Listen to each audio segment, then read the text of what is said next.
খুশি আর অনেক গর্বিত। আমি আসলে কোনো সময় এইভাবে শপথ গ্রহণ দেখি নাই। কালকে আমি শপথ গ্রহণের লাইভটা মানে বারবার দেখছি, কালকে সারা রাত দেখছি। এত গর্বিত হয়েছি যে আমার চোখের পানি এসে পড়ছে।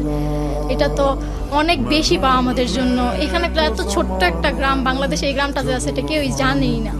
আমার ভাইয়ের জন্য এখন সবাই প্রায় অনেক মানুষ আমাদের বাসায় আসতেছে, আমাদের থেকে কথা জানতেছে। আর আমার ভাইয়ের এত সুনাম হয়েছে, এটা তো অনেক বেশি গর্বের বিষয়। আমরা আশাই করি না এটা। আসলে এটা আমরা যে সময় আন্দোলন শুরু হয়েছিল আমরা জানতামই না, একবারেই জানতাম না যে সমন্বয়ক হয়েছে। আমরা তো জানি ভাই আর একটু বেশি আছে, দেশের জন্য কিছু করবে, কারণ এরকম আন্দোলন হইলে অংশগ্রহণ করবো এটা আমরা জানতাম, অংশগ্রহণ করবেই। কিন্তু যে সমন্বয়ক হয়ে যাবে এটা আমাদেরকে বলে না, কারণ আম্মু আব্বু রাজনীতি পছন্দ করে না, সবসময় বলে এগুলা থেকে দূরে থাকো। তাই ভয়ে মনে হয় বলে নাই, আম্মু আব্বু কষ্ট পাবে তাই। তো যে সময় গুম হইয়া গেছিল, তারপর ভাইয়ার ফ্রেন্ডদের নাম্বার তো আমাদের কাছে আছে, আব্বু কল দিছিল। ওই সময় ওরা বলছে যে ভাইয়ার সমন্বয়ক। ওই সময় আমরা জানতে পারছি যে সমন্বয়ক। ওই সময় আম্মু